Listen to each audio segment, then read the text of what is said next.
Praise లాడమ్మా. దేవునికే మహిమ కలుగును గాక. అందరు బాగున్నారా? Good morning. ఎలా ఉన్నారు? అందరు బాగున్నారమ్మా? మంచిది. మేము కూడా బాగున్నాము.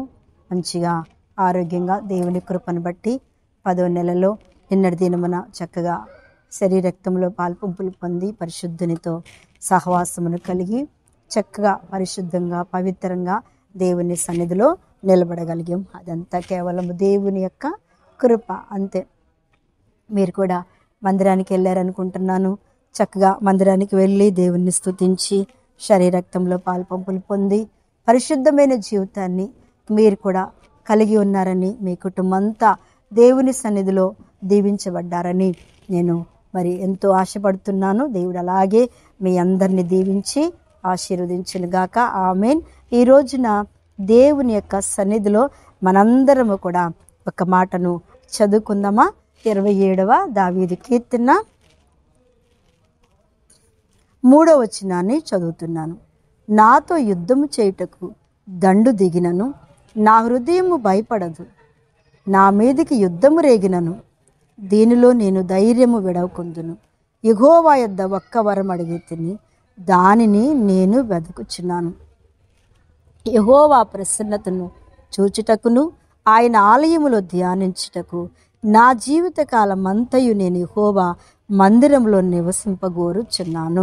దేవునికే స్తోత్రం. దేవుడు దావీదు చెప్తున్న మాట చక్కటి మాట కదా.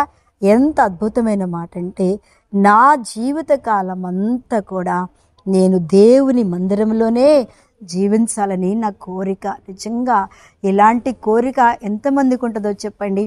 చాలామందికి ఇలాంటి కోరికలు ఉండవు, కానీ కొంతమంది మాత్రం అద్భుతముగా ఇలాంటి కోరికలు కలిగి ఉన్నవారు చాలామంది అంటారు. ఎప్పుడు నేను అంతకుముందు చక్కగా ప్రార్థనకి ప్రతి అంటే ఆదివారము, శుక్రవారము, మంగళవారం ఈ మీటింగులు వచ్చినా ఏది వచ్చినా నేను అసలు ఒక్కటి కూడా మిస్ అయ్యేదని కాదు. దేవుని వాక్యం అన్నా, దేవుని ఆరాధన అన్నా, దేవుని మందిరం అన్నా నాకు చాలా ఇష్టం. ఎందుకంటే నా భర్త రక్షణ లేదు, ఆయన వెళ్ళనియడు, మందిరానికి వెళ్ళనియడు, ప్రార్థనకి వెళ్ళనియడు.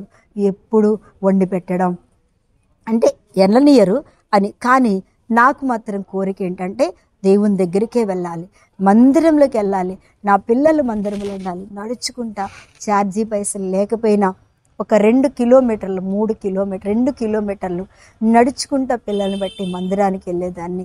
వెళ్తూ ఉంటే మా వారు ఏమనేవారంటే, నీకు ఇక ఆ మందిరంలోనే ఇల్లు కట్టుకొని ఉండు, ఆ మందిరంలోనే ఉండు, ఇక ఆ మందిరమే నీకు, ఆ మందిరంలోనే నువ్వు ఇల్లు కట్టుకుని ఉండు, అక్కడే సావు అనేవాళ్ళు. నిజంగా దేవుని బిడ్డలారా, ఆ నోటి మాటను దేవుడు స్థిరపరిచాడు. ఆమె చెప్పండి. ఆ నోటి మాటను దేవుడు స్థిరపరిచి మందిరం ఇచ్చాడు, మందిరంలోనే ఇల్లు ఇచ్చాడు. ఇప్పుడు నేను ఎక్కడుంటున్నాను? మందిరంలోనే నివాసం చేస్తున్నాను. నా కోరిక, నా ఆరాటం, నా పరుగులు నిజంగా దేవుని బిడ్డ, మందిరం కోసం ఆరాటపడుతున్నావా? దేవుని కోసం ఆరాటపడుతున్నావా? దేవుని సన్నిధి కోసం ఆరాటపడుతున్నావా? దేనిలో నేను ధైర్యం విడువను. యెహోవా యొద్ద ఒక్క వరం అడిగితిని, దానిని నేను వెదుగుచున్నాను. యెహోవా ప్రసన్నతను చూచుటకు ఆయన ఆలయంలో ధ్యానించుటకు నా జీవితకాలం అంతయు నేను యెహోవా మందిరంలో నివసిస్తాను. చూసారా? వరం. దేవుని స్తోత్రం.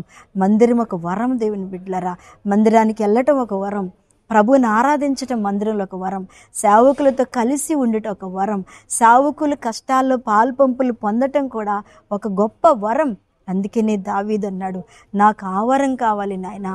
తండ్రి, నేను సావుకులతో కలిసి ఉండాలి, సావుకుల యొక్క పరిచర్యలో ఉండాలి, సావుకుని వెన్నంటే ఉండాలి, వారి కష్ట సుఖాలలో నేను ఉన్నాను అని చెప్పటమే నాకు మీరిచ్చిన ఏంటి గొప్ప భాగ్యం అంటున్నాడు.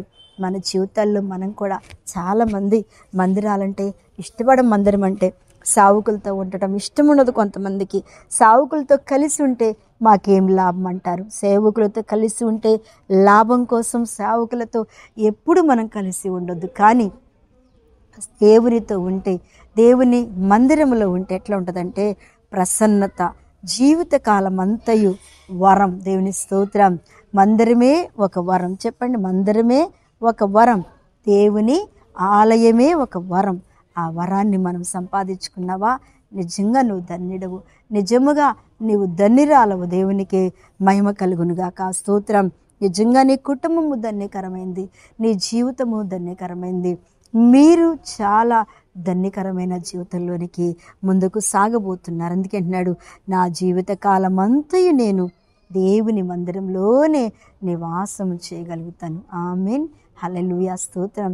ఈ మాట వింటున్న నీ జీవితంలో నువ్వు నిజంగా సంఘానికి దగ్గరగా ఉంటున్నావా? సేవకులకు దగ్గరగా ఉంటున్నావా? సేవకులకి వెన్నంటే ఉంటున్నావా?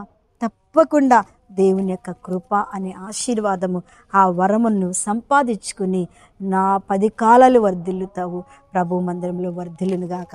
ప్రార్థన చేస్తున్న పరిశుద్ధుడా, ఈ ఉదయకాలంలో ప్రతి ఒక్క బిడ్డను దర్శించి వారిని దీవించి మీరు ఆశీర్వదించి నిలబెట్టుకోమని యేసు నామములో ఈ రోజంతా తోడై ఉండమని యేసు నామములో అడుగుచున్న తండ్రి.